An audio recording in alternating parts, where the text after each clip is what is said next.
Hello everyone. तो हम पढ़ रहे हैं breathing and exchange of gases, class 11th का एक टॉपिक है। तो इस वीडियो में हम देखने वाले हैं ऑक्सीजन हीमोग्लोबिन डिसोसिएशन कर्व, जिसको हम बोर्स इफेक्ट भी बोलते हैं।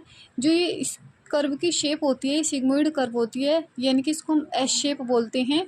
ठीक है, ये देखो होता किस किस के बीच में है, तो ये पार्शियल प्रेशर ऑफ ऑक्सीजन में, एचजी में। ठीक है, यानी कि पार्शियल प्रेशर क्या होता है, जब ऑक्सीजन यानी कि मान लिया हमारी ये एटमॉस्फेयर है, एटमॉस्फेयर में बहुत सारी गैसेस हैं हमारी। ठीक है, तो ये जो ऑक्सीजन है ये दूसरी गैसेस पर कितना प्रेशर लगा रहा है, तो इसको बोलते हैं पार्शियल प्रेशर। ठीक है, तो पार्शियल प्रेशर ऑफ ऑक्सीजन और percentage saturation of haemoglobin with O2, यानी कि मान लिया ये हमारा हीमोग्लोबिन है, हीमोग्लोबिन में 4 साइट होती है, इन 4 साइट पे या तो ऑक्सीजन आके जुड़ता है या इसमें कार्बन डाइऑक्साइड आके जुड़ती है। ठीक है, तो ये कितना भर चुका है ऑक्सीजन से, इसको बोलते हैं इसकी सैचुरेशन, यानी कि इसमें कितना सैचुरेट हो चुका है, इसको बोलते हैं percentage saturation of with haemoglobin. ठीक है, तो देखो इसमें हम सबसे पहले देखेंगे कि P50 वैल्यू क्या होती है। P50 वैल्यू होती है जब हमारा हीमोग्लोबिन 50% भर जाता है, यानी कि इसकी 2 साइट भर जाती हैं, तो इसको बोलते हैं P50 वैल्यू। ठीक है, अब मान लिया कि 50% यहाँ पे भर रहा है हमारा। ठीक है, और ये कर्व अगर मैं इसको सीधा ले जाके करूँ, यानी कि इसका पार्शियल प्रेशर 26 था और 26 पार्शियल प्रेशर पर ये 50% हमारा भर चुका था। ठीक है, अब देखो क्या होता है, 2 कंडीशंस आती है अब हमारे यहाँ पे, या तो अब ये मतलब इसके लिए या तो फेवरेबल कंडीशन आए या फिर ये अनफेवरेबल कंडीशन आए।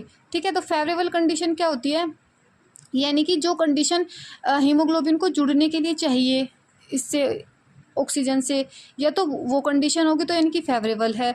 और अगर अनफेवरेबल कंडीशन यानी कि यहाँ से हमारा ऑक्सीजन टूटने लगेगा हीमोग्लोबिन से, यहाँ ये जुड़ा नहीं रहेगा, तो ये लेफ्ट राइट शिफ्ट हो जाएगा अनफेवरेबल कंडीशन में और राइट शिफ्ट हो जाएगा ये फेवरेबल कंडीशन में। ठीक है, तो देखो होगा क्या, अब देखो यहाँ पे क्या हो रहा है, P50 वैल्यू हमारी यहाँ पे आ रही है। ठीक है, तो देखो यहाँ पे आप मान सकते हो कि लगभग 20 के आसपास होगा ये, और अगर मैं यहाँ पे खींचूँ तो यहाँ पे आप मान सकते हो कि 30 के आसपास होगा। यानी कि देखो यहाँ पे इतनी फेवरेबल कंडीशन है कि पार्शियल प्रेशर केवल 22 ही है, और यहाँ पे 2 साइड इसकी इतनी जल्दी भर भी गई। ठीक है, और यहाँ पे इतना ज़्यादा प्रेशर है कि इतनी देर लगी इसको भरने में 30 पे आने के बाद भी, यानी कि इसके लिए कंडीशन फेवरेबल नहीं है। 30 के आने के बाद इसकी 2 साइड भरी हैं।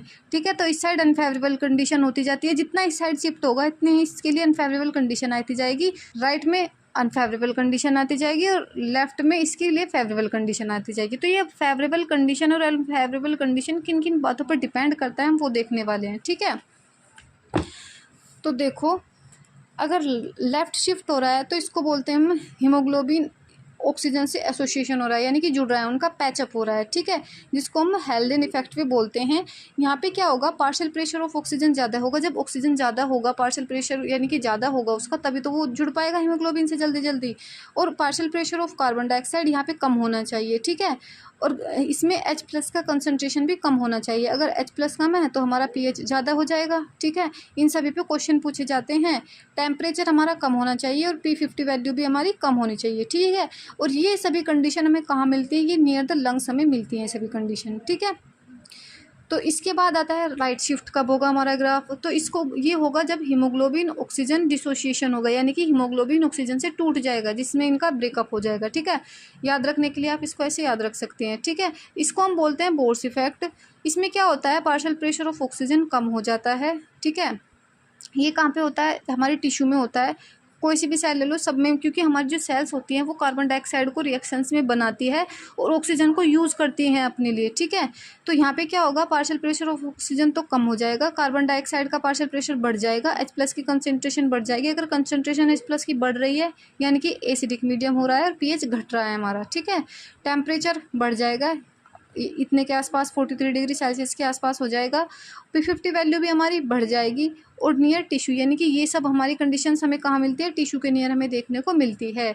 तो ये हमारी पूरी वीडियो थी ऑक्सीजन डिसोसिएशन कर्व के बारे में। वीडियो पसंद आई तो लाइक ज़रूर कीजिएगा और हमारे साथ जुड़ जाइए अगर आपको ऐसे ही टॉपिक्स पढ़ने हैं तो। Thank you.